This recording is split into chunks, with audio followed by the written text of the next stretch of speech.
All right. So good afternoon, everyone. My name is Patricia Schaefer, and I'm really glad to have you here, as are my colleagues. Kim just said something about wearing many hats, and people were being sort of cheeky because when you look in the trifold brochure that's there, it certainly indicates that I wear several hats.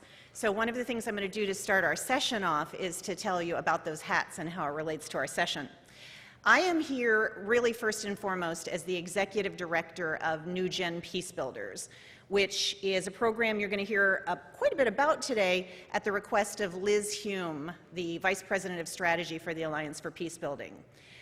The reason she has made a special request that we put a lot of attention on the program is that I am now also the Senior Fellow for Peace Education at the Alliance for Peace Building. Now, it's almost like I've come in on little cat's feet, sort of like the fog. It hasn't been announced in a significant way, and one of the reasons for that is we really wanted to, and I really wanted to take the time to get a feel for, in an alliance with 110 organizations that are members, and we sometimes say 15,000 practitioners, what are the things that go on in the network already, and what are the things that people who are part of the network are already doing? And so it's a little bit of a listening session to start out. So I wear those two hats. I also wear a hat that is an education and literacy hat, particularly focused on school building and training of teachers in several countries in East Africa. And I want to acknowledge that Dr. Beverly Thompson, who is with Leidos and a fabulous program called Career Girls, was just over in Rwanda doing some really interesting work there, and she had a chance to meet some of our colleagues in Rwanda. And so I appreciate that she's snuck in today to be part of the presentation. And then I wear a hat called Rotary Peace Fellow. And tomorrow I will be on a panel that is actually presenting the idea that Rotary International is an organization that has existed for a long, long time, has peace as an area of focus, and is working towards equipping 1 million civilian peace builders, or more than 1 million civilian peace builders, because there are 1.2 million Rotarians in the world. So I wear these various hats. And today, really, the two hats that I'll mostly be wearing are the Executive Director of New Gen Peace Builders and Senior Fellow of Peace Education for the Alliance for Peace Building. There will be other presenters joining us, but what you're going to experience today is a little different than what you experienced at USIP or in presentations this morning. It is a visual-heavy presentation. We have a number of speakers who will speak to you, but not in the traditional panel format. And we definitely want to try and leave 15 minutes or more for Q&A. Because A, we imagine that there are some people in the room who have your own experiences and ideals with regard to peace education. And B, it's good practice to have more dialogue than less in a presentation. Now, are you ready for me to be cheeky? Like really cheeky and say something that's like, did she really just say that? Yeah. Okay, great. So I asked a colleague that you're going to hear from today how many times she had heard at the USIP presentations or this morning people mention the importance of youth, the importance of youth, the importance of youth. And she said about 900. And she felt like in every presentation, people would say, young people, youth, that's where it's at. That's where we have to focus. So the elephant in the room is that we have a wonderful group of people here, and it's a light turnout. And so I think we should just take notice of to what extent do we say things are important, and then to what extent do we actually show up to cause them to happen in the world. Okay? So I'm being cheeky. I'm not being cranky. I'm being cheeky. Right? So just notice that. So if you're here and you're here to talk about youth and young people really being peace builders, then I want to celebrate that you're making that a priority. So can we celebrate your making that a priority?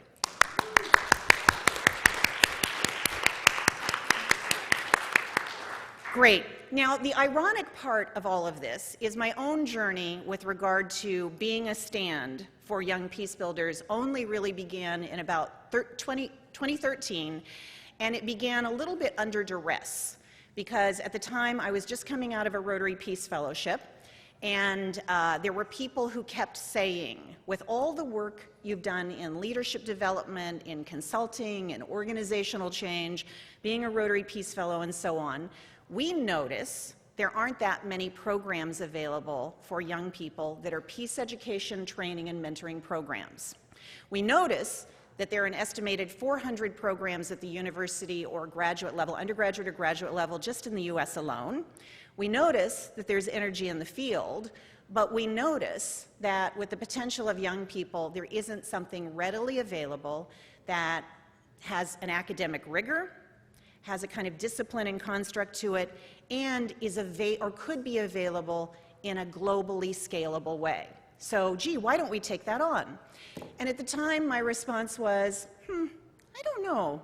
Will people really have that much energy for training young peace builders? Will there be funding available to train young peace builders on that scale? Or are the dynamics of how we operate both in the nonprofit world, in the peace education world, in the youth leadership world, in our beliefs about cultural differences, will there be so many structural barriers that you really couldn't do that? Well, it was a great question to ask at the time, and very quickly I was proven wrong. What I learned, and have learned over the past 7 years, is there is a tremendous amount of hunger and energy among young people for this work and for this sort of training, peace education training and mentoring. There is a percentage of people, the population, organizations, funders, and so on, who believe that if we don't actually do this work and do it to scale, it's a missing. And it's a missed opportunity. And we're going to talk a little bit about that in a moment, and we're going to sort of elaborate that case. But before we do that, I do want to thank Liz Hume, who's the Vice President of Strategy for the Alliance for Peace Building, for saying the following. There has to be a serious session on young people at this PeaceCon. It is absolutely critical that part of what you share is the learnings that have been going on in the program called New Gen Peace Builders, which has become more than a program at this point, 7 years later. And importantly, I want you to not make the mistake that we often make. It's to talk about young people, to talk for young people, to pass wisdom about young people, versus actually putting them at the center of the conversation. So we have a couple of tricks up our sleeve that's going to make Liz's wishes come true. The other thing I'd like to say is I'm a person who likes to really engage with the audience, but this is one of the few sessions that is being recorded at the PeaceCon, and so we're going to try and stay in our places so that all the camera work doesn't go awry and whatever we do together today doesn't get its fair due, okay? All right, so have we made a deal? Have we made a contract? Yes. Okay, great. All right, great. Okay, so to begin, the session, of course, is Repeat the Peace, putting young people at the center of violence reduction and bridge building around the world. And those words are very intentional. Repeat the peace, as in it can happen over and over and over again and achieve a kind of growth that is unanticipated, unexpected, and many people might underestimate. That violence reduction and bridge building are both part of the equation, and that it can happen on a global basis. So those words are chosen very, very intentionally. And you're going to hear in our Repeat the Peace story things about what do you do structurally to cause a repeating of the peace? How do you codify content to repeat the peace? How do you have young people be at the center of these experiences in a way that they can go out and lead repetition of peace and peace projects? So these words were chosen very, very, very intentionally. So before we begin, I'm going to invite you to do something that we often do with young people in sessions of New Gen Peace Builders. Close your eyes for a moment, just a moment. It's a safe space. And I want you to imagine a peace builder role model. Who do you see? Who is your peace builder role model? Is it somebody famous? Is it somebody in your life? Is it somebody who's doing something heroic? Is it somebody who's, committing acts of small kindness? Who is your peace builder role model? Okay, now open your eyes. How many of you pictured leaders like we have standing in this room? Could you turn around and see your audience? Did you picture people between the ages of 15 and 24? Well, you're special, Chip. We know that. Yeah. Did you picture young people? Just turn around, please. Please. Just say hello. Yeah. Did you picture that these are our Peace Builder role models? Well, they are for me, and you're going to hear about them today. Some of them are going to tell you the story, their stories of how they've been building peace. Thank you. Thank you, Peace Builders.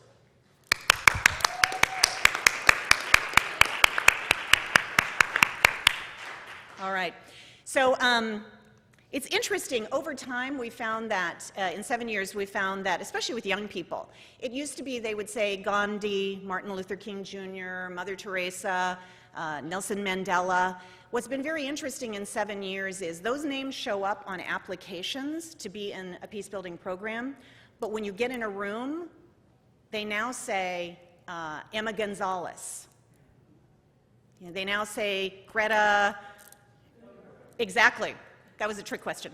You know, they see both of these people as relevant peace builder role models for them. And they will actually say, people need to listen to how our peace builder role models are changing. They're not the same ones that perhaps our parents or grandparents had. And in fact, we did a session in Houston just a few days ago, and someone said Tupac Shakur. And so what they said was, people have to understand our mental models are changing, our role models are changing, even how we define peace is changing. And so, you know, if people want to talk about young people being involved in peace, let's be careful not to use just the models of the past. So, indeed, that is what we've been doing. So we're going to take you on a little tour de force that is new gen peace builders specific. But please see it as an illustration of what's possible in any number of organizations, in any number of partnerships, with a variety of types of peace education. Just see it as a structure to make the case that thinking about young peace builders and supporting young peace builders, it's not a pipe dream, it's not cotton candy, it's not airy-fairy, that it can be approached just like any grand challenge. Okay? So we're going to show you that story through our lens. So our lens includes my colleague, Dr. Phil Gittens, who has a PhD in international conflict analysis, and he has many other great accomplishments to his name and career, and we met as Rotary Peace Fellows in 2012. And in a moment, you'll see what his role will be and what my role will be, and our other speakers that I keep alluding to. But first, I just want to witness, again, when we pictured those new gen peace builders, or pictured peace builders, we didn't picture this group of young people in Necochea, Argentina, on a blanket doing a power game, doing a power struggle game, and then debriefing it.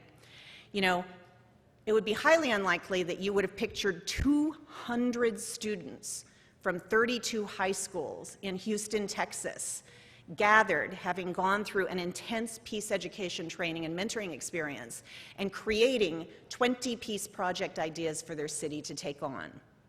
This is what's possible, and this is part of what we're going to be walking you through, is how do you actually imagine, support, become the ally of, the platform for tens, hundreds, thousands, 90 million, 1.8 billion young people, and I'm going to say especially between the ages of 15 and 24, which we will explain in a little more detail in a moment. So if I were in your shoes, I would also already be saying, well, how does this happen? What are the mechanics? What's she going to propose as the structure for peace education training and mentoring that can be impactful, that can put young people at the center and have that much impact over time? And so here's how we're going to do it. I'm doing a bit of an introduction, and I'll come back and close with some summary thoughts and a call to action. My colleague, Dr. Phil Gittens, is actually going to spend time with you on a model. Because how many in the room are academics? Great. And how many would classify yourself as practitioners? Yeah. And how many live in both spaces? Yeah. So then academics want to know, well, what's your model, right? Well, some academics do, Chip. And practitioners want to know, okay, what's the practicality? How are you getting this done? And then people who live in both spaces want to know, how have you married pedagogy and implementation in a way that's tangible and measurable, and we can see that there's a there. So Phil is going to spend time on a model that we recommend that you look at training young peace builders through, which is, by our own definition, a 2019 or 21st century model. And he'll show you a bit about how that's applied. Then we're going to hear from some of our really important people, the most important speakers that you could hear from. Some of the young people who just stood up, you'll hear from Emma Hitchcock and Max Beers from Charlottesville, Virginia.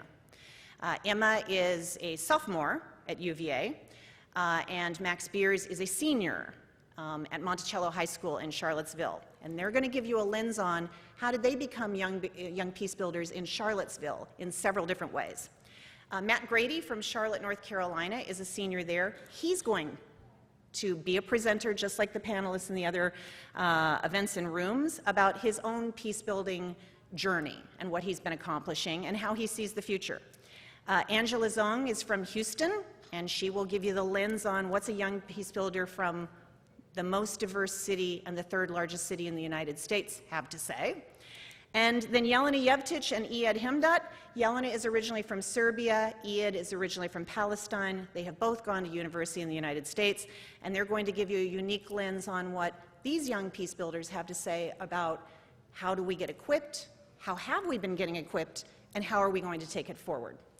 And then I say, and the team of 18, because no less than about 18 young people were here this week, again, at the request and suggestion of the Alliance for Peace Building, including going to Advocacy Day at the beginning of this week, really voicing their own thoughts on youth, peace, and security.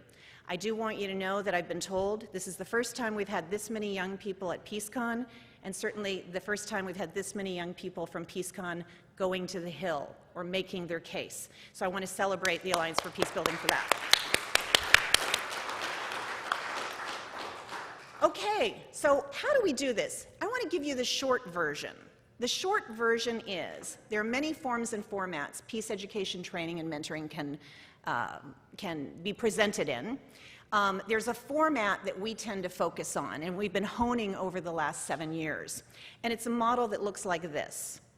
Immersion workshops involving some of the same content that you might get in an undergraduate or graduate program in conflict resolution and peace building, and the same sorts of experiences that Phil and I would have had in our own Rotary Peace Fellowships. Immersion workshops, frameworks, tools, processes. Readings and resources have to be available, again, things that are relevant for high school and university students going through an extracurricular program, but grounded in, what would an approved, certified university program do, and how would we derive from that? Guest speakers. You pictured your Peace Builder role models. We invite Peace Builder role models in to do virtual conversations with participants in the program and to be queried by emerging young peace builders. The pièce de résistance, team action peace projects. We often say in the program there's a lot of talk about peace, but we want people equipped to do peace. So we consider training young people to do peace projects as if you were being trained to be a project manager in a corporation, an essential component. And last, mentors. And we have learned over time that the mentors are the secret sauce. And this intergenerational support for young people going through a peace building program is essential. So we have different forms. We believe in customized peace education training. We believe in long-form extracurricular programs. We also believe in igniter sessions to get cities energized. I'm only going to show you one example, so please don't take it as the only one, the be-all and end-all, but I want you to see what can get accomplished in 2 days as an example with 200 students in 32 high schools.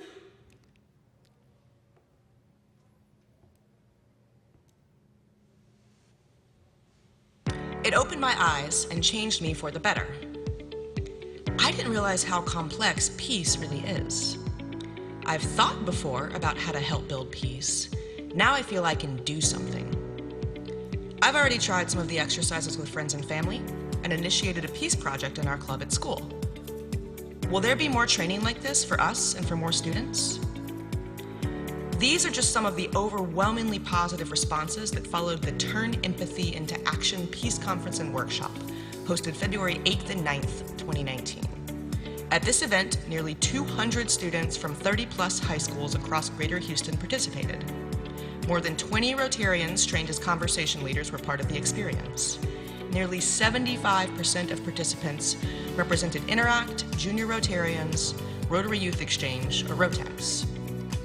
Rotary District 5890 sponsored it all and provided scholarships for students in recognition of conflict resolution and peace as a key focal area for Rotary International.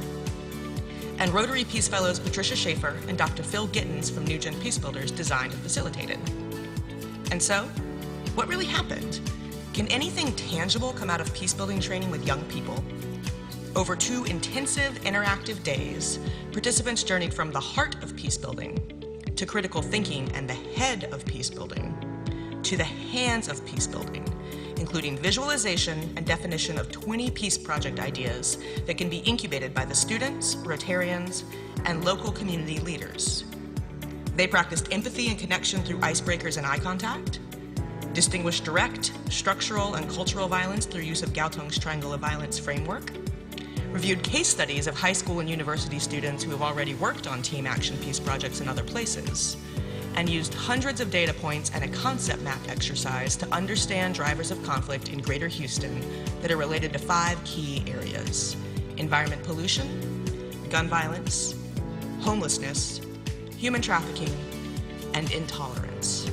They learned that if they, as young people in Greater Houston, one of the largest and most diverse cities in the US, if they can develop action peace projects, they have the potential to inspire the rest of the country, and maybe even young people in other countries. Today's young people have unprecedented awareness of global issues. They simply need support to make peace happen. Great. They did great work. So 3 quick points before I introduce this idea of, how do you go beyond, one event onto other things and make things scalable. 1, I can see you're keen listeners. You must have heard the name Rotary mentioned. It is not, we're not presenting this as a Rotary program. I want you to know, though, and appreciate that Rotary International has been a primary funder of moving the program forward. And tomorrow there's a session on how Rotary itself is trying to equip 1 million peace builders amongst its membership. 2 is, this is decidedly U.S. Everything we've been hearing about in these sessions is international, right? It's decidedly U.S. The program can work in both the U.S. and international environments, but there's a reason it's decidedly U.S., because we often fall into the trap of thinking this work isn't to be done in the United States. Not true. And then the third thing I'd like to point out is the issues. They said there were 5 issues the students worked on: homelessness, environment, human trafficking, intolerance, and gun violence. Adults didn't choose those issues. The students chose those issues. They had all the opportunities in the world, and those are the ones they chose, and they were spot on, because these are some of the key issues in Houston. And so they know. All right, and so the journey we've been on, we've gone from prototype to pilot to program to organization, and now working on partnerships for global scale and sustainability. And we see that as the beginning of a movement.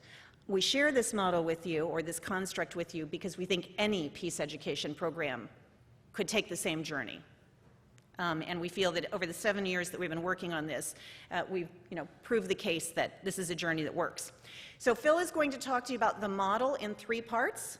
We're going to give you a peek into the content, a little more than that 2-minute and 44-second video. Then you're going to hear from our young peace builders. They have 4 stories to share with you, as I said. They're going to issue a call to action. We'll talk about calls to action. Maybe you even have a call to action that you want to add in this conversation. And then again, allow enough time for Q&A. Fair enough journey? All right, let's go.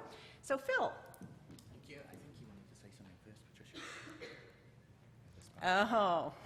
Okay, Phil reminded me. I was so eager to get to Phil.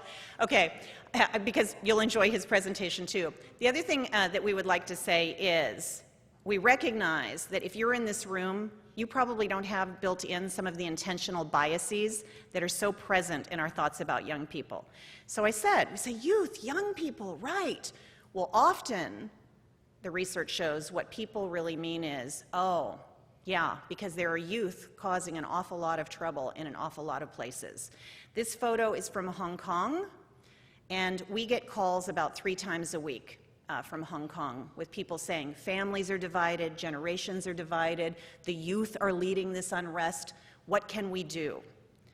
And indeed, look up the work of Graham Simpson, who led a 2-year study at the United Nations called The Missing Peace, but it's also a study on youth, peace, and security. And he says very clearly, we have lots of misconceptions about youth. We position them as perpetrators, victims, and or being irrelevant. We underestimate their creativity, and they really should be viewed as having potential versus going into what he calls policy panic. He says we're in a constant state of policy panic around young people. Yeah, so Phil. Thank you. Thank you so much. Thank you. Thanks, Patricia. So if that is the case, that young people are being left out of discussions, if that is the case that young people should be leveraged more, then the question needs to be raised about, okay, how do we go about doing that? How do we go about equipping young people to be peace builders? And Patricia's already mentioned about a model, so I want to say 3 things, first of all, about the model before getting into the nitty-gritty of the model. Firstly, where did the model come from? Secondly, who is the model for? And thirdly, some real specifics about that particular model. So when you look at where did the model come from, we looked around at peace education programs. And when we say peace education, we include all programs that come under the umbrella of peace education. So where some people will say conflict resolution education, violence prevention, development education, we include all programs like that under this broad umbrella called peace education. We looked around at what the research shows, and we see that there's a few gaps. There's gaps in terms of theory, the age-old gap between theory, research, and practice. On one side, we think that academia is doing a great job in terms of preparing students with regards to the head part, let's say the theory of peace and conflict and violence. On the other hand, we think that there's gaps in terms of preparing them to become peace builders and practitioners. And while I'm here, I just want to do a shout out to David Smith, who knows all about this. And David has written a great report commissioned by USIP, which looks at this particular problematic. Another gap missing is that we feel that there's not enough engagement with the local community themselves to find out, well, what should peace education be like in your particular context? Another gap is that there's a big focus on the head, the thinking, the theory, which I'm saying is really, really important. It's necessary, but it's not sufficient. When we look at our development as peace builders, we need to look at the development of whole people. We have a head, we have a heart, we have our hands, okay? So this model that I'm going to talk about is going to it's going to unwind in 3 particular ways. And as Patricia said, although I'm here with my hat on New Gen here, we're presenting it as a model that actually it's very applicable outside New Gen. If you're interested in mobilizing young people, educating young people, training them to become peace builders, we think that this is a model that you can use and take and use in many different places. So although it's presented in the context of New Gen today, we think it's widely applicable beyond New Gen peace builders. So 3 particular ways. Let's start with, well, how do we put young people at the center of peace education? We think that we need to look at both education about peace and education for peace building, a la education and action. On the education side, as you'll see on the diagram there, you need to look at knowledge. Okay, so in order to work effectively for peace, young people need a foundation. They need to understand what is peace, what is conflict, what is violence, what is power. And also, we don't just need to stop there. They need to understand how to do an analysis, to work out what are some of the issues in our context that we can address through peace education. And then finally, what's missing is young people need to be provided with the tools and techniques to plan, implement, and evaluate a project. Project management skills, which are transferable skills wherever you go. I think that's a missing in terms of what schools are doing and what universities are doing. However, education about peace, education in the class, is necessary, but it's not sufficient. We need to support young people to lead peace projects. So we need to get them in action. And in this model, we get them in action in two different ways. One, it's very interactive. It feels a bit weird for me standing up here. That is not how we work in peace education generally. We get young people in very interactive, dynamic approaches. For example, we'd have them working on Galton's triangle, which I'll say something about shortly, trying to work out different forms of violence and which different forms of violence they see playing out in their context. But it doesn't stop there. They take the learning that they've gone through in the classroom and they put what they've learned into action to make tangible impact in the community. Let me say a little bit more about how we put young people at the center. We have our own assumptions about peace building, and we think that in order to work for peace building, you have to have a foundation in 4 core concepts. Putting them forward here as peace, and we very much draw on the idea, we still think Galton is very, very useful, and I'm sure you all know about negative and positive peace. But we ask young people, what is peace for you? What does peace mean for you? We also look at the problematic of violence in its different forms. Again, we call on our friend Johan Galton, looking at direct, structural, and cultural violence. We start from the premise that, and this has been debated in USIP and debated these days, that conflict is not bad. Conflict is not good either. Conflict just is. The challenge is not that there's conflict, the challenge is how we deal with conflict. We can decide to deal with it in positive ways, in peaceful ways, through peaceful means, or in violent ways, okay? So we work with young people to understand how they can think of conflict as a motor of change. And then we put power at the center. We define power in this way, the ability to influence change. So historically, power is thought of in a really negative way, as in I will use my power to control you. I will use my power to influence these decisions. We use power in the way of, instead of power over people, we use it in the way of power within, so the power within young people to bring about change, and the power with, so the power with young people through collaboration and work with adults to bring about peace projects. We also look at this idea of, and raise the question, is war over? What are the root causes of war? How do we understand war? Do we still understand it in the traditional sense of countries versus countries, let's say? And then we look at, what do we mean by civil war? And then we look at, well, have we made progress on the war on terrorism? Have we made progress on the war on drugs, for example? We raise these as questions, and of course, we never put forward the final answer. The idea is that the young people are thinking and making informed decisions and debating. We also move from this idea of perceptions. We all have perceptions about how violent places are, which is a good starting point, but we also drive home the importance of data. What does the data say in terms of how violent we are or how peaceful we are? And to do this, we draw on 2 methodologies from the Institute for Economics and Peace.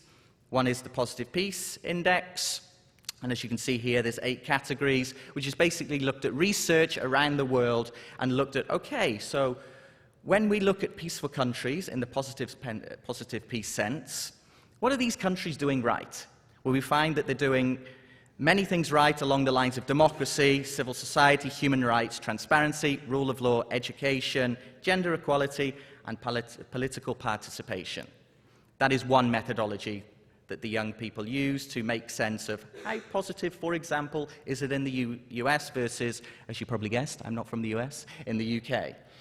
And then we also look at the Global Peace Index, which is the world's leading methodology for, it says it's the world leading methodology for measuring peace. That could be critiqued in the extent that really it's negative peace, but really it's looking at violence. It has been critiqued. It's the world's leading methodology using 23 different indicators. Young people really love this process. So what they do is that here they're doing an exercise here, the guessing game. So we will present the methodology, 23 indicators, broadly split into 3 different categories. Where do you think the US would be? And then you get people putting their hands up, and then we look around, and then some people will say 20. Some people will say, 120. So we'll have a discussion. Why is it that you think that? Based on the criteria. So part of the reason for this, data-driven decision-making. Finally, I want to ask you a question, okay? Have any of you heard of Mr. Potato Head? Yes? Okay. So Mr. Potato Head, when we think of Mr. Potato Head, okay, we think of somebody who has a big head. We think of somebody that perhaps walks out of balance, okay, with tiny little hands. Well, we think good peace education, and in order to support young people as peace builders, we really need to focus on the head, the heart, the hands. I've got to admit, sometimes sitting here talking to people over these last couple of days, I thought, these are really clever people, and I feel really out my depth here, okay? So there's a lot of head work, but we are very, very serious about the heart as well. In order to develop effectively as peace builders, we have to look at the heart. What do we mean by the heart? Well, we talk about this idea of a way of being with yourself, and this calls into question this idea of self-awareness, okay? Gandhi would talk about it in terms of be the change that you want to see in the world. Another way of being is a way of being with other people. At the end of the day, peace is a very complex process, but a huge part of it is relationships. So how do we develop these relationships? Well, we train young people in techniques such as active listening, such as mindfulness, such as reflective practice. So on one hand, while young people will go away and repeat the peace through their peace projects, they'll also go away and repeat their peace in their everyday relationships, in their everyday personal engagement with others. So that is another way that young people go away from the program and repeat the peace. We also provide opportunities to reflect. Here's a particular activity where young people are asked, what do you care about? And why do you care about this? This is a great starting point in terms of looking at the peace projects that they want to do, and I'm going to say a little bit about this more shortly. But we asked young people to really step back and think and reflect on issues. And here's one particular example. With all that in mind, the head, the heart, the hands, I want to show a video now. And I'll give you a bit of context in, okay, as you're watching this video, think through, okay, well, how did they take their learning in the class and try to affect and bring about change and have impact in the community? I'll say a little bit more, but I think the video speaks for itself. So let me put on the video and you have a look.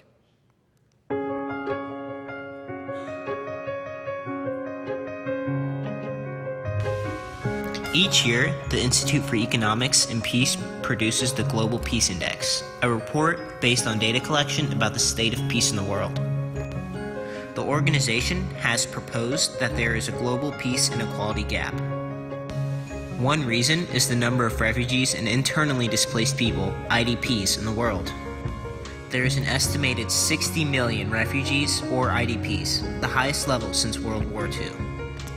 The International Rescue Committee has called for citizens around the world to stand for refugees and advocate for their safety and their needs.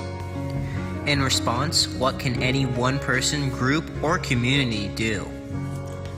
A New Gen Peace Builders project team of students from James Madison University and Washington and Lee University decided to think global, act local. By connecting with and serving refugees in one city, Harrisonburg, Virginia. With a population of about 53,000 people, Harrisonburg has a diverse ethnic and linguistic profile. Refugees account for about 3.5% of the city's population. The New Gen Peace Builders team began its project by reading background information such as refugee outreach and engagement programs for police. A paper produced by the Police Executive Research Forum. The Peace Project team's theory of change was that through the facilitation of cross-cultural awareness between police and refugees, it's possible to achieve a more cooperative, peaceful, and welcoming community. So, the New Gen Peace Builders co-created and hosted an event called Connected Across Culture, Facilitating Refugee-Police Dialogue. The Rotary Club of Harrisonburg sponsored the event.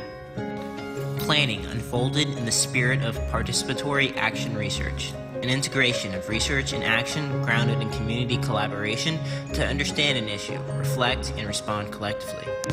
Exploratory conversations included representatives from church and faith communities, police, and members of the Sudanese community. One consistent theme that emerged from early discussions: the lack of opportunity for positive exchanges between Harrisonburg police and refugees. Presentations and discussions in simultaneous English and Arabic included refugee experiences with past trauma in countries of origin. Information and insights about U.S. cultural norms were shared. The New Gen Peace Builders coached participants to practice principles of active listening. 40 adults and 11 children from the Sudanese community attended, as well as 5 police officers. The principal of Harrisonburg High School, a bishop from Eastern Mennonite University, and a representative from Church World Service Harrisonburg. Participants expressed appreciation and explained that few opportunities typically exist to meet and share different customs and perspectives. Sudanese attendees suggested having future discussions of trauma, how to navigate the Department of Motor Vehicles, and the difficulties of having family in 2 countries. Representatives of the Harrisonburg Police Department wondered if similar interactions with refugees can become part of paid police training. And what happened after the project ended? Certified New Gen Peace Builder Allison Fisher went on to a university-organized exchange program in the country of Cameroon. While in Africa, she began coordinating with the New Gen Peace Builders about future workshop opportunities in Rwanda and Burundi. Patrick O'Neill, a personnel manager at a manufacturing plant in Virginia, is applying lessons learned about building cross-cultural relationships as he receives employee applications from immigrants and newcomers to the U.S. And he stays involved as a community ambassador for New Gen Peace Builders. Antonio Ruiz Esquero applied to graduate school to study global issues and human rights. As for the project, the team hopes that their approach to community dialogue between refugees and police can be one model for other aspiring peace builders.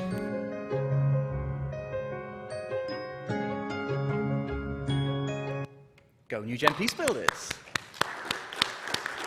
Okay, so thank you. So there's one great example of how the young people take their learning from the classroom and put it into action. We focused so far on the first part of the model, which looks at education and action. While we stress the importance of putting young people at the center, I want to highlight here something, that young people lead the projects and they are guided by adults. So while we stress the importance of putting young people at the center, we really want to stress the importance of equipping the local community as well. So within this model, the local community both contribute to and benefit from the work. They contribute to it in the sense that everything we do involves a community assessment to understand the needs and to try and understand what peace education should look like in that particular context. They also contribute in the way that we equip adults to become conversation leaders. So when the young people are in the class doing their work, we've trained community leaders, and this is often Rotarians, but also NGOs, educators, civil society, non-profit leaders, to act as both conversation leaders, and then when young people are out in the community doing their peace projects, these adults who have been trained act as mentors and allies and accompany the young people through the process of designing, implementing, and evaluating a peace project, okay? So it's about young people leading, and it's about adults guiding. And I've got to tell you now, we have had so many adults that we've worked with that have come, actually just recently in Houston, that have come up to us and go, I don't know about the young people, but I'm telling you what, this is transformational for me. So they benefit a lot from it as well. They both contribute to and benefit from. With that in mind, let me give you one example of what this looks like. Well, how do we go about engaging with the community? How do they get involved? What does it look like? I want to give you an example now from Argentina, an international context. The partners we worked with here were from Rotary and also a local chapter of Red Cross. This video is an excerpt from a bigger video. The focus of the project is around a big problematic in Argentina. young people drinking a lot and having accidents and dying through car accidents, vehicle accidents, which is a really big issue. So let me show you this video now. Each New Gen Peace Builders cohort included a curriculum in Spanish with case studies and discussions adapted for Argentina after an extensive community assessment, in-person trainings for volunteer Rotarian and community conversation leaders and Peace Project mentors, 5 days of intensive in-person workshops featuring conflict resolution and peace-building frameworks and tools, experiences and interactive dialogues, discussions with peace builder role models, an online library of articles, case studies, and videos, and design and implementation of team action peace projects. So, what were the results? Supported by the grant, the New Gen Peace Builders team and Rotarians in Argentina trained 40 Rotary, Rotaract, and school volunteers to serve as conversation leaders and peace project mentors during the program, trained and mentored 140 high school students, and equipped local Rotarians to manage logistics so the program could be sustained in the future. And the impact went further. New Gen Peace Builders emphasizes education for peace building, not just education about peace. To be certified, participants must complete Team Action Peace projects. High school participants designed and implemented 13 Team Action Peace projects addressing 8 conflict topics: gender violence, bullying, mental and emotional health, alcohol-related traffic deaths, lingering misunderstanding between Argentina and the UK over the islands known as the Malvinas or Falklands, education inequality, poor water quality in low-income neighborhoods, drug addiction in schools. One of the most significant Team Action Peace projects involved creation of an awareness campaign that the team titled Toma tu vida. It is a play on words in Spanish that focused on a pervasive conflict in Argentina, that youth taking drinks is taking too many lives, in a country with one of Latin America's highest rates of alcohol-related fatal car crashes. And it's time to take hold of our lives. The team partnered with the Red Cross in the city of Tandil and conducted large-scale workshops that were interactive for hundreds of students. This effort aligned Rotary with the mission and programs of Rotary partner Red Cross, which has a focus on linking youth and peace. At the end of each of the 3 New Gen Peace Builders cohorts in Tandil and Necochea, Rotarians hosted a public celebration titled United. Attendance totaled more than 800 people. Extensive print and broadcast media coverage resulted.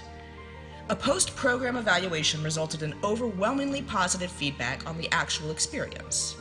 One of the unanticipated benefits of introducing New Gen Peace Builders was the degree to which it energized Rotarians and achieved new community connections. Through the student recruiting process, relationships were established with 18 public and private high schools. In Necochea, Rotarians report that the totality of New Gen Peace Builders projects raised the Rotary profile and energized clubs like nothing before. The New Gen Peace Builders program was recognized at the 2019 District 4920 conference as one of the district's outstanding initiatives. Another example from Argentina. Okay, so we spoke about putting young people at the center, and we've also emphasized this idea of local community as well, both contributing to and benefiting from this peace education work.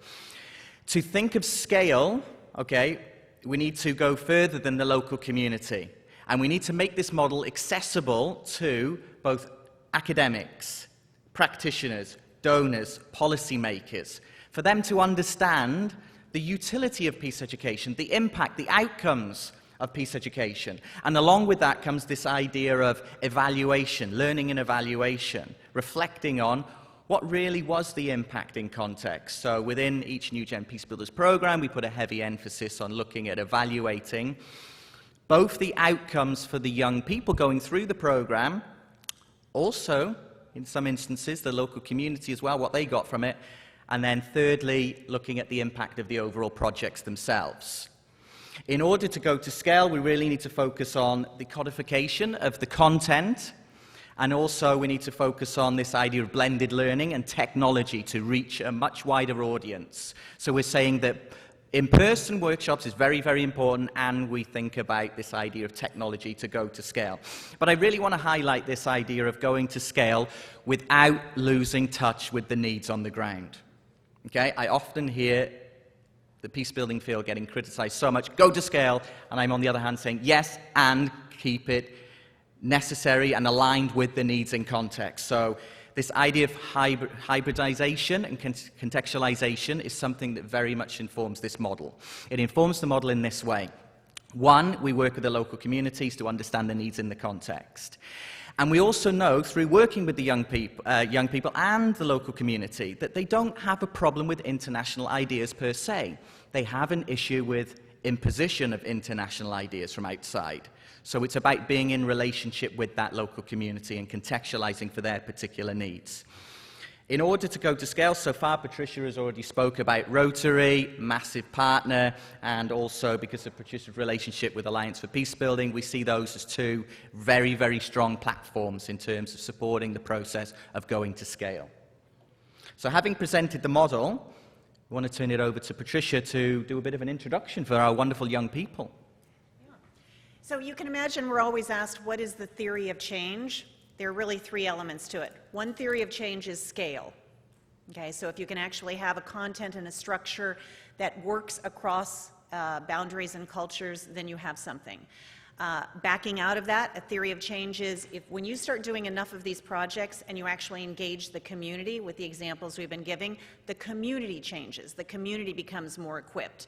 Backing out of that, people want to know what happens after young people have gone through effective peace education training and mentoring programs. So the program has been offered in 6 states in the US and 8 countries. We've had conversations with individuals such as the Minister of Peace in Ethiopia about the program in 45 universities. We're doing the program with multiple universities in Lebanon. It works across Ethiopia, South Sudan, Lebanon. We have inquiries in the United States from Birmingham and Baltimore, having already done it in any number of places in the States, and several examples from South America. So that's big. To now let's back out and do really individual. So we'd like you to hear from 4 different sets or pairs of people or individuals who are going to tell you how they've changed and what they want to do with peace education in the future. So our first team is from Charlottesville, Virginia. But let's have all the New Gen Peace Builders come up.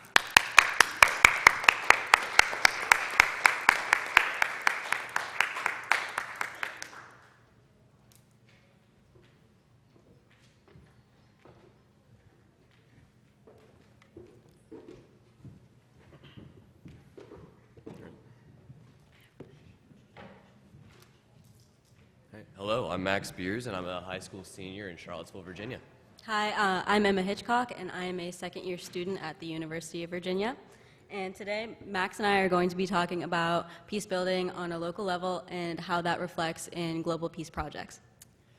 So in April of 2017, both Emma and I submitted our applications to New Gen Peace Builders, not knowing how incredibly relevant that would soon become.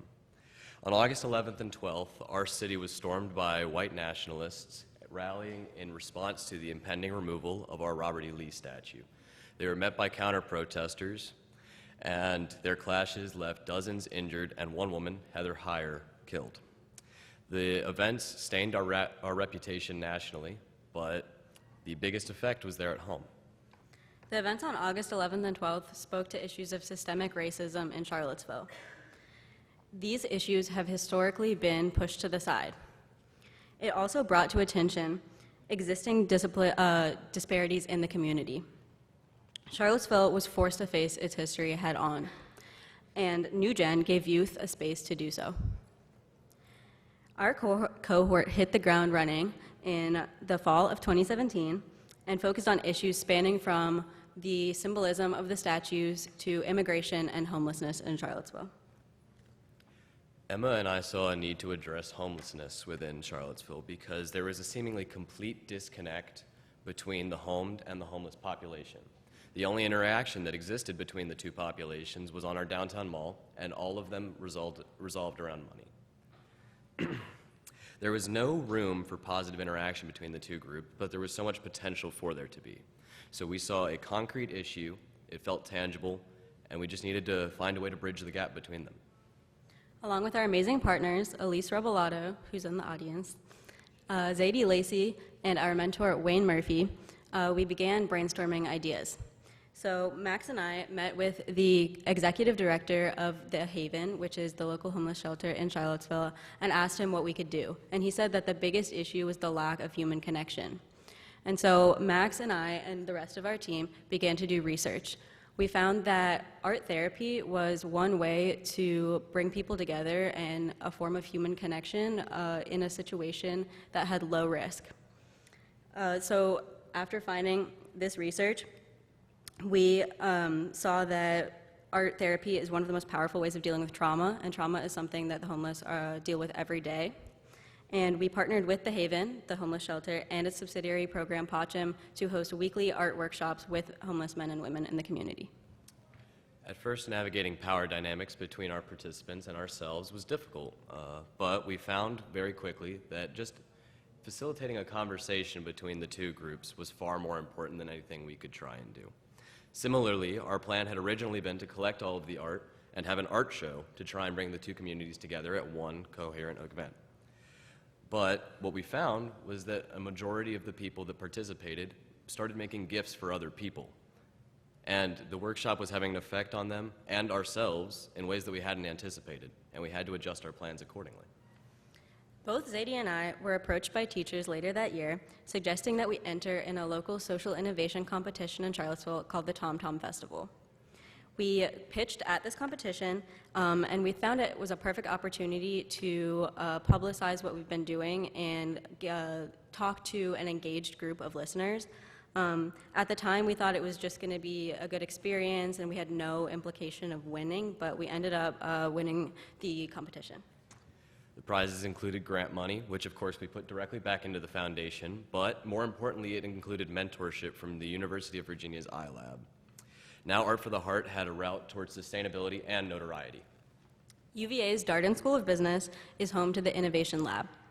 The iLab provides mentorship and space for local Charlottesville businesses.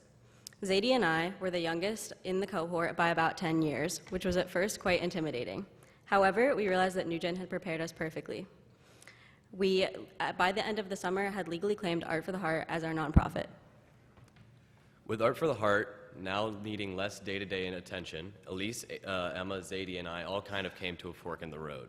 Our job was technically done. We'd been certified as New Gen Peace Builders, and all of us were starting new phases in our lives. But none of us wanted to leave it alone. So we kept on working. Art for the Heart is currently in a transitional period as we are trying to partner with Madison House, which is a volunteering organization at the University of Virginia, and become a certified CIO. Max and I have also gone on to work on projects in other fields. Since then, I've become a New Gen Peace Builder ambassador, trying to recruit the next class of peace builders in Charlottesville. I've researched the psychology behind political polarization, and I've started a program for humanities at my high school in association with Thomas Jefferson's Monticello. But I owed all of those experiences to New Gen, so when they asked me to facilitate discussions at their United Way community table events, the only answer I could give was yes, of course. Now, the community table was an event that would bring 150 of Charlottesville's most motivated and innovative peace builders together to discuss four main issues: jobs and wages, affordable housing, peace and equitable health care, and youth education. Naturally, everybody would have different ways of solving these problems, and they would have different viewpoints on how to start addressing them. So it was my job to facilitate. But despite different opinions and backgrounds, I had one of the most interesting conversations with complete strangers, and I owe that all to New Gen. Max has been doing incredible work at the high school level in the Charlottesville community, and I've been working in the UVA community specifically. As a Miller Art Scholar, I have access to art resources and funds from the university, which I'm putting towards more Art for the Heart projects. Currently at UVA, students have to pay for all of their own art supplies, which can range up to about $500 per semester. This creates a socioeconomic barrier in the art community that we are trying to mitigate. because we believe that anyone should be able to have access to art. I also work for UVA's Digital Humanities Center, and I do research on the untold history of slavery at the university. The names of the slaves that we identify are being engraved on the memorial to enslaved laborers that's currently being built in Charlottesville this fall. Charlottesville should serve as a city on a hill for youth involvement, but it shouldn't take national tragedies to get youth involved. We need to use peace as an action instead of a reaction. We need youth at the center of all movements. Thank you. Thank you.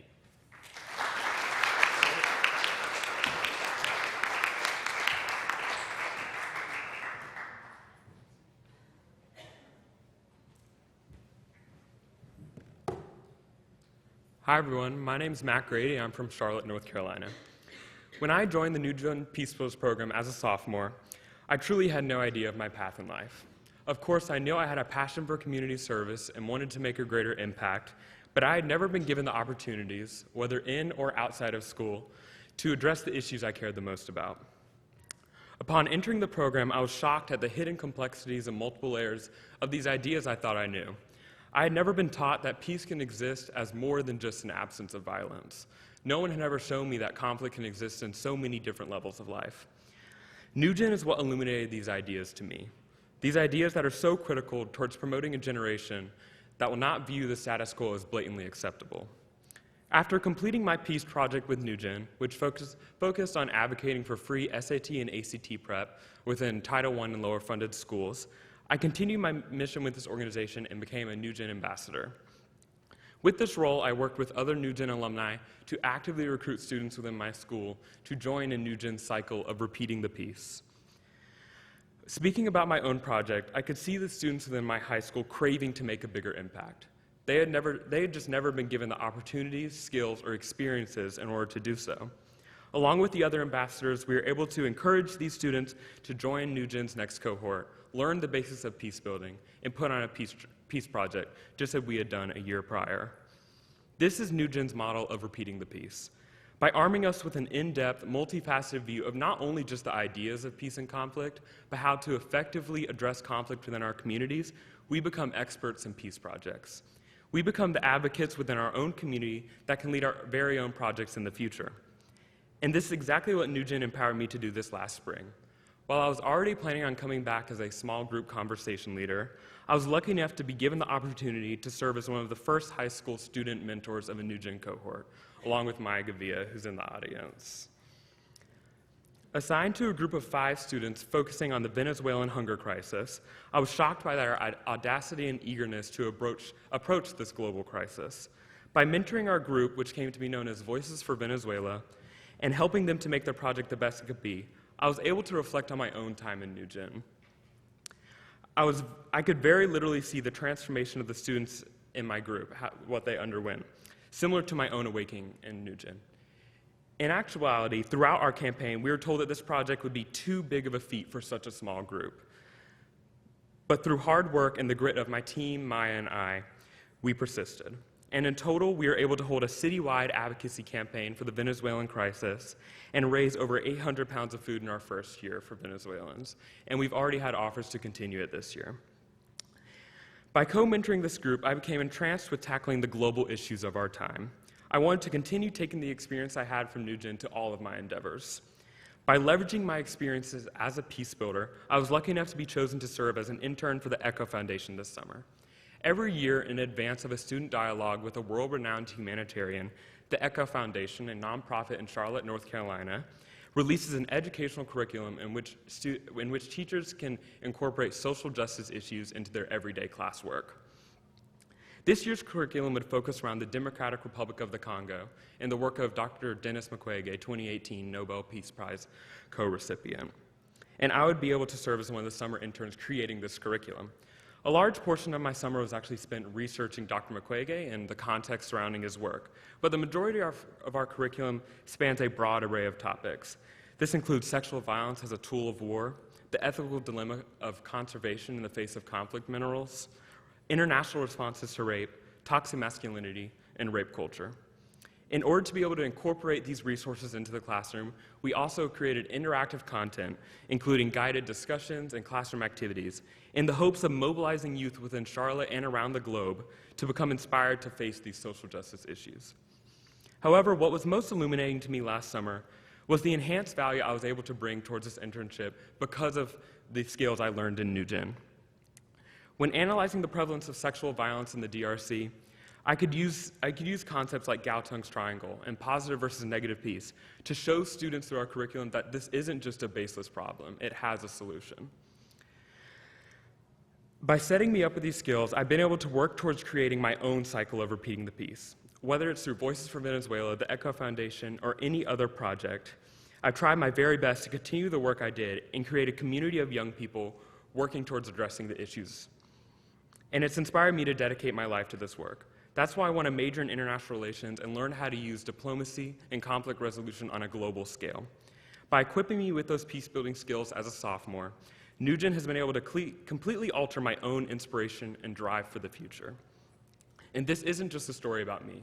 It's about the thousands of students that have been instilled with the drive to confront social justice issues. By actively incorporating youth into the conversation around peace building, New Gen has begun to craft a global coalition of young people, like all the ones you'll hear from today, dedicated towards tackling and overcoming the greatest issues of our time. Thank you.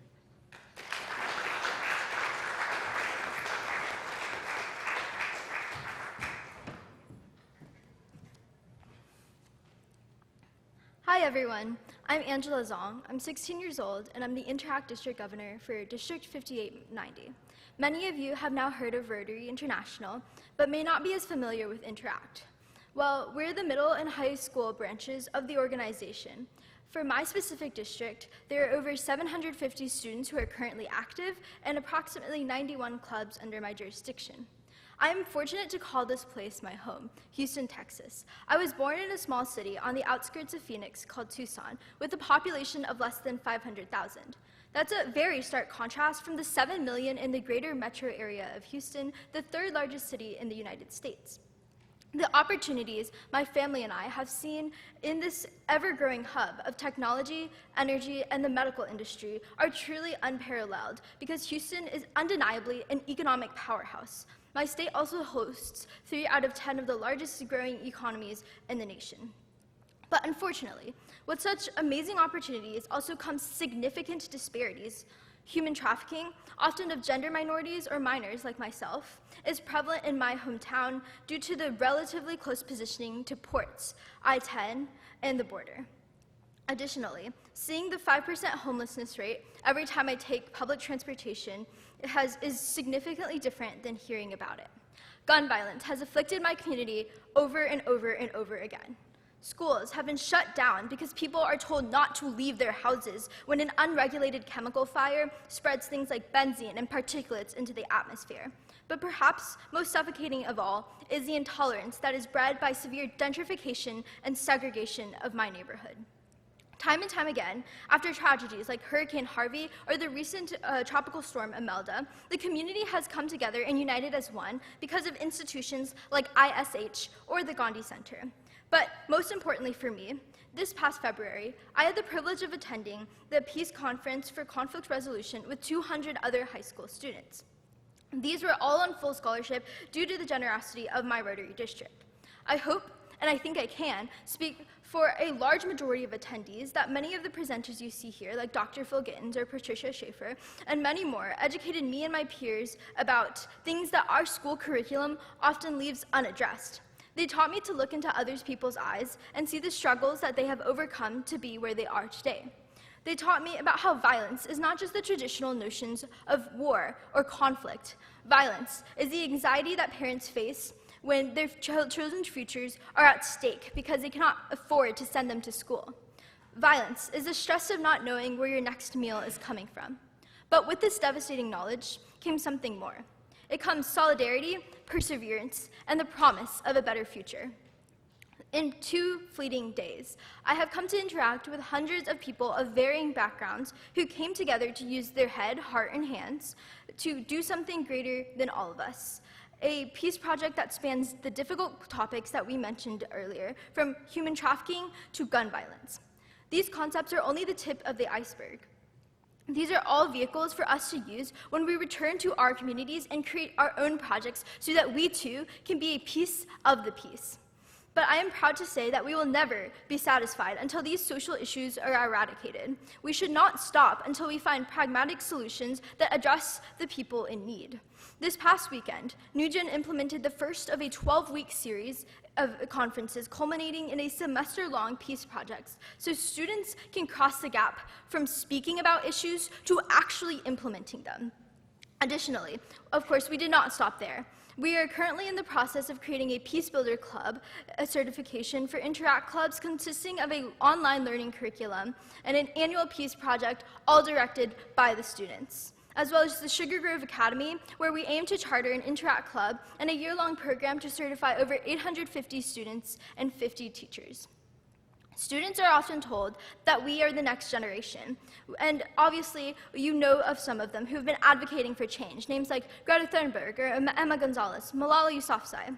However, the representation should not just be for a few people. The next names should and can be your children. And although we might not be there, I am proud to have gazed into the eyes of individuals and leaders at the Peace Conference that I attended, and I'm confident that that program has assisted me along the way to make my change. I hope this lesson can be modeled around the world so that we can share this with more people who may not have the privilege of accessing such institutions that I do in Houston.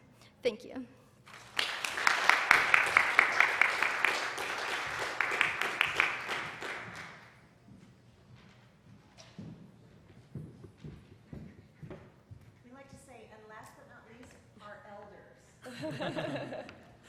Hi all, my name is Iyad and I'm from Palestine. Hello, my name is Jelena Jevtic and I'm from Serbia. Even though we come from different conflicts and different backgrounds, you will notice some parallels in our story. So, I grew up in the Gaza Strip, and growing up in Gaza is bittersweet. Let's say that in the 16 years I lived in the Gaza Strip, in those years I have witnessed and experienced and survived 3 warlike operations, a civil war, and a never-ending siege. My first memories that I remember is my dad being stopped and frisked by the Israeli military. Another thing I remember from my childhood is my parents telling me how much my oldest uncle loves me, but me never believing them because he never visited and they never took me to visit him. So I was like, he doesn't like me that much. But it took me many years to realize that the map that I look at every day does not include the borders, the checkpoints, the permits, and the luck that takes for a Gazan to travel 80 kilometers to Ramallah, a different part of Palestine. So at a young age, when I was 6, I just realized that the world hated me just for where I was born, and for that I hated it back. But I gave the world another chance when I turned 16.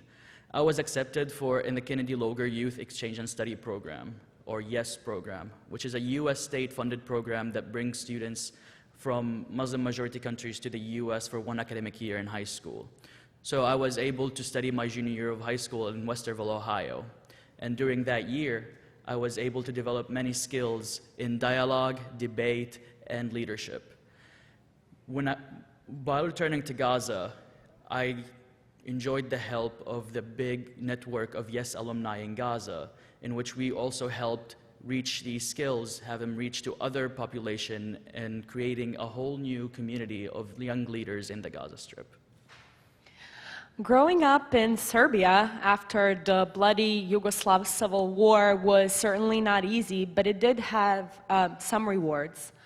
One of the first memories that I have is essentially the 1999 NATO bombing of Serbia due to the Milosevic regime and the Kosovo War. But even growing up, something that I was really experiencing was a lot of blame put on the Serbian people and youth even who were not even born when the war was happening. A lot of sanctions and, as I mentioned, another war that followed 4 years after the peace agreement signed by the former states of Yugoslavia. So definitely, it was not easy, but this is not for the purpose of a victimization of my people or any people in former Yugoslavia, and it is not for pity. It is simply for you to realize how some perspectives can be formed about peace and conflict. So for instance, that really engendered my interest in peace studies and conflict resolution, and I've always been kind of on that side of being interested in political science. So finally, this curiosity paid off when I was selected to attend a US State Department-sponsored program called Future Leaders Exchange, or FLEX. So this is not for Muslim-majority countries, but it is for countries of mainly post-communist regimes, or those that had authoritarian regimes for many, many years, new and fragile democracies. So you can definitely see a parallel there. I spent a year in the United States, and not only that, I was able to go back to Serbia and be pretty much immersed into the community Flex alumni network. And the purpose of that network is to support one another and to be there in the civil society, building sustainable change in Serbia, creating various projects, working together. And I can say with pride that even though I've lived 5 years in the United States after coming back from Flex program, I'm still very much in contact with Flex alumni who are both 10 years older than me or sometimes 7 years younger than me. And this is where our stories diverge a little bit, but we both just focus on 2 different concentrations in peace building. I'm back again in the US after my 1 year, but now I'm here for college. I'm a senior at Bridgewater College in Virginia. And freshman year, I realized the problem of deep polarization on campus, deep political polarization. And political polarization was not a new phenomena for me, but I've always thought it was because of the absence of freedom of speech back home. And just realizing that freedom of speech is here, but that is still a problem, just shocked me.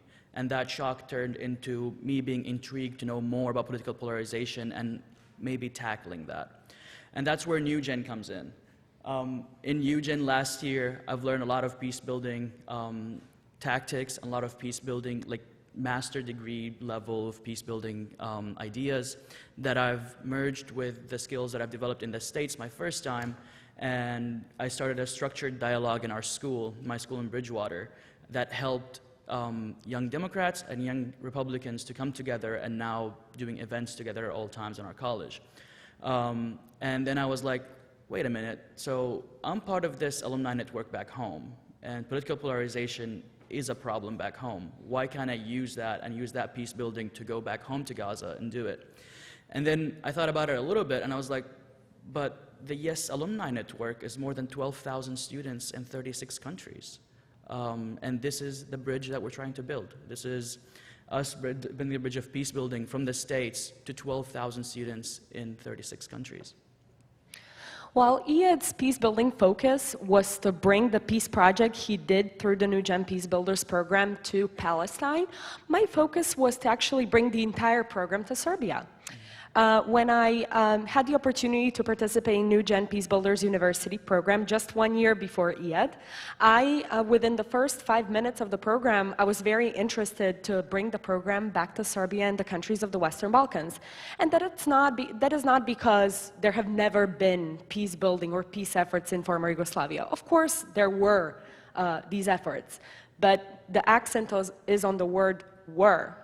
Right after the Yugoslav wars ended in early 2000s, there were some peace-building initiatives through art and sports, or even just discussing and working on dialogue. However, they were very short-term, and they were not funded year after year. So they only lasted for a few years, disappeared, and now the general public or donors and sponsors think that Serbia just doesn't have a need for peace building because it's been many, many years.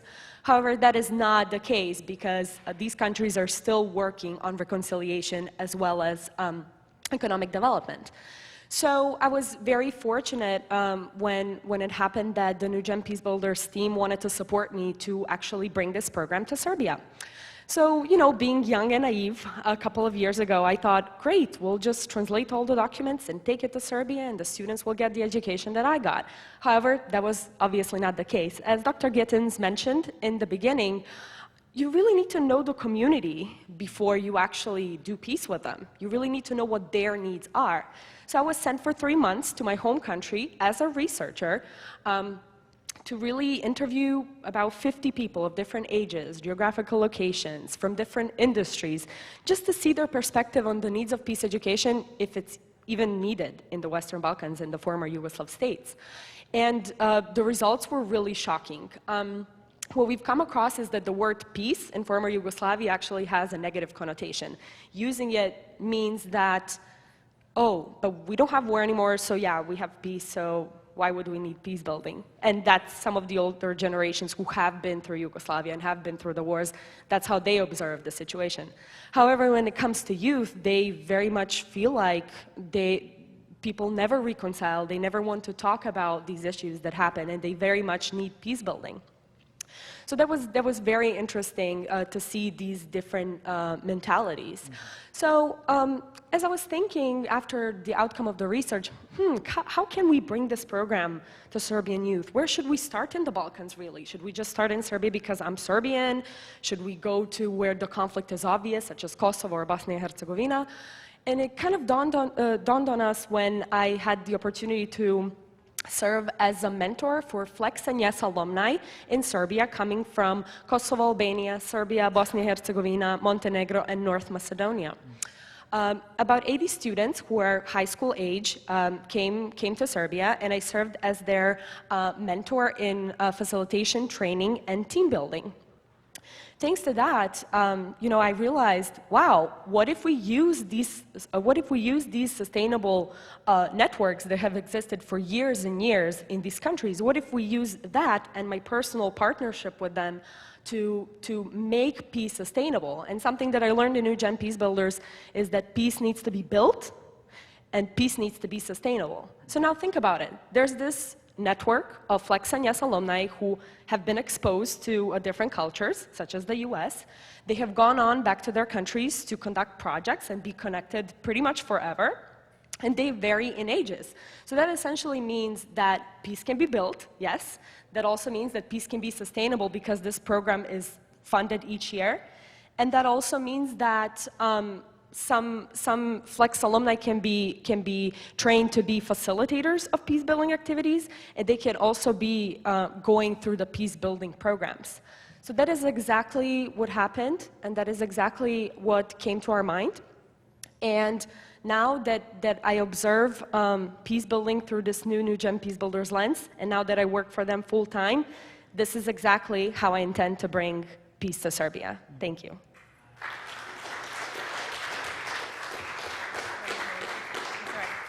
Okay, well, so what a perfect end, and that is how I intend to bring peace to Serbia. So marvelous, marvelous, the boldness of that, Jelena. So it's a case for democratization of peace building. This is a case for the democratization of peace building by making the tools and frameworks available to everyone. And if there are 1.8, some people say 1.3, some people say 1.8 billion people between the ages of 15 and 24 on this planet, and if it's the largest demographic group on the planet, the fastest growing demographic group on the planet, and there's a window in which we're going to catch them before that starts to decline, then how do we make these tools available? We hope we've made the case that whether it's our format or other similar formats, it can be done. In the last few minutes that we have, I think we have about 5. We want to take any questions that you have for our peace builders or anybody else. Yes, sir. Dr. Smith. Is it Dr. Smith? No. Oh. I'm a lawyer. Mr. Smith. Yeah. So first of all, I want to commend all of you for making this a priority.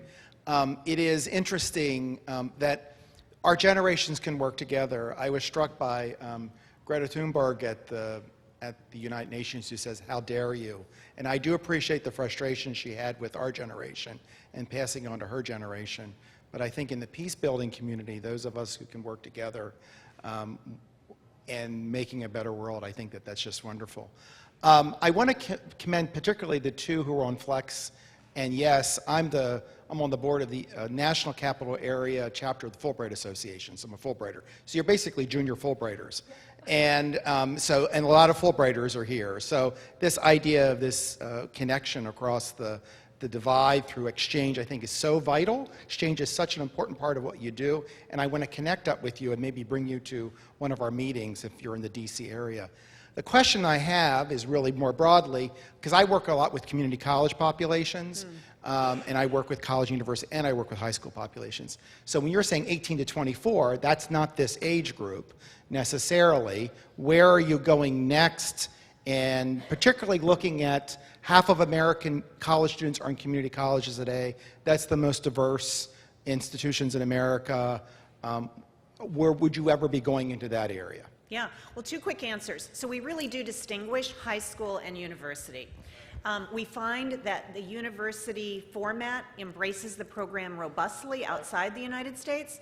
In the United States, it's easier, it's, we're more facile in bringing the program to high school students. We have done the program with university students in the United States. Community colleges are not universities. I know. And we think actually community colleges are a perfect place to be doing it because of the size and number of colleges and students, the fact that there are so many peace and justice studies programs in community colleges, and we just haven't strategically stepped into that space. So it's very interesting that you bring that up.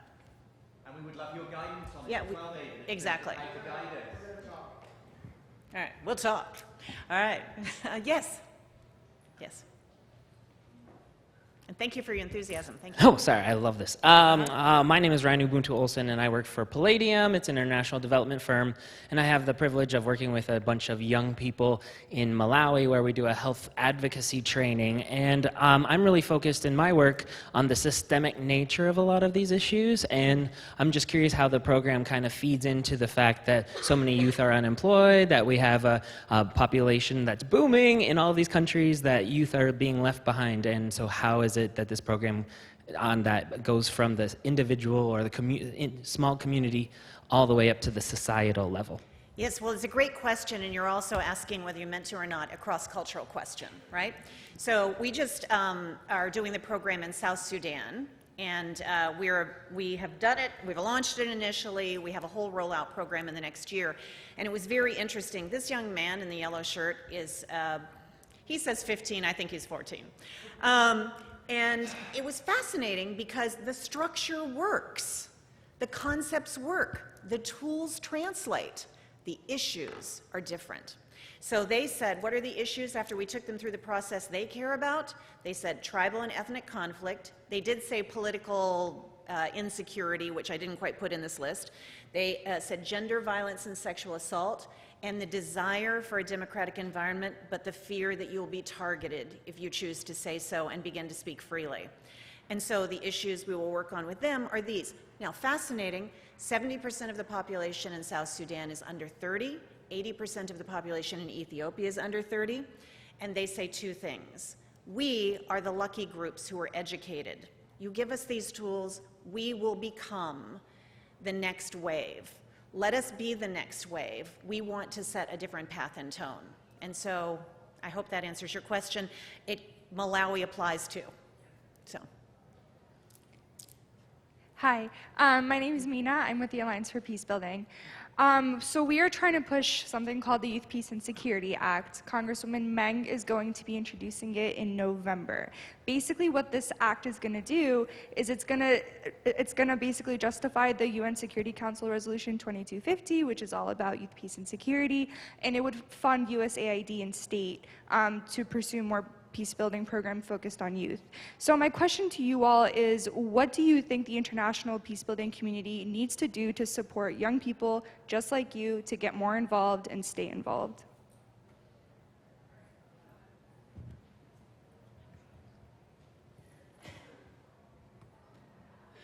So I attended the Advocacy Day, and many people in Congress, the congressional staffers that we talked to, most of them agreed that it was a good idea.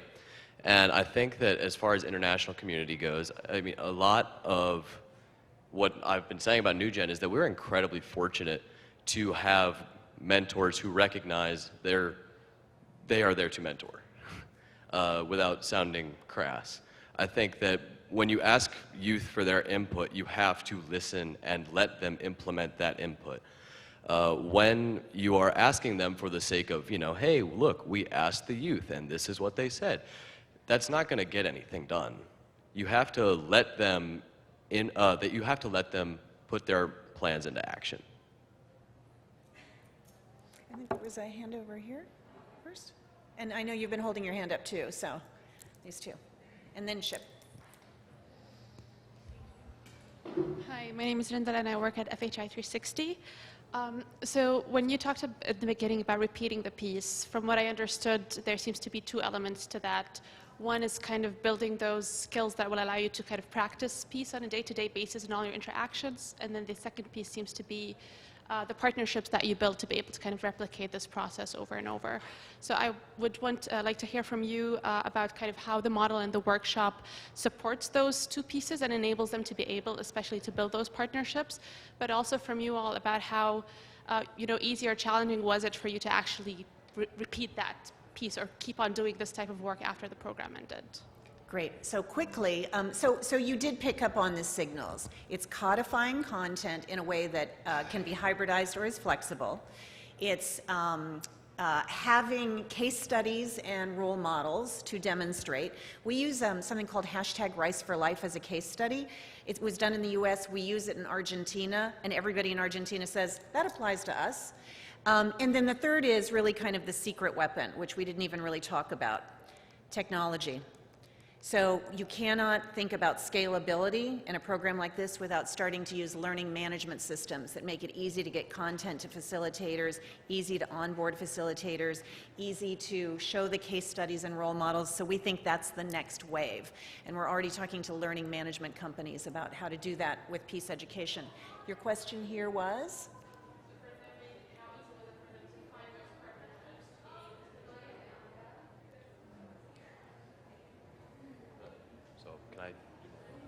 I was actually discussing this at length for a long time with Phil yesterday, and I think that at NewGen, the thing that I took away most importantly was how to work in a group, like how to use a conference call, how to organize, how to plan out. It wasn't necessarily, I'm very happy with the way our project turned out in the end, but I think that you learn a lot of skills about how to work with people, and that's what is the real benefit of NewGen.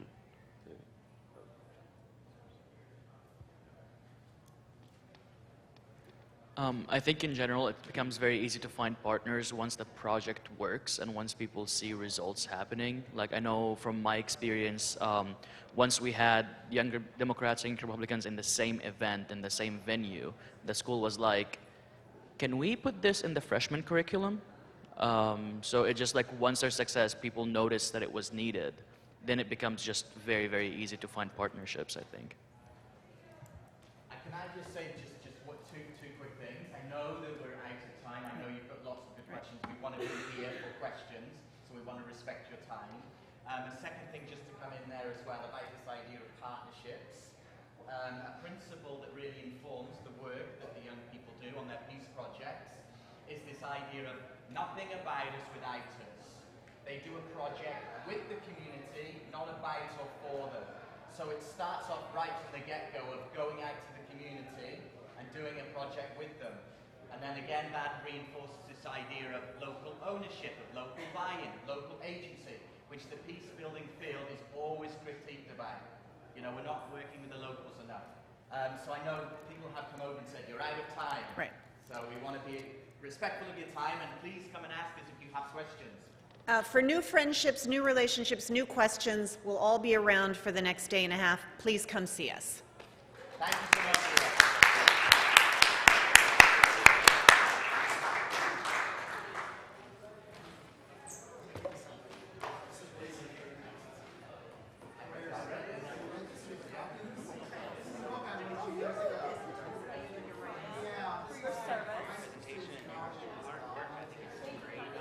My sister was actually a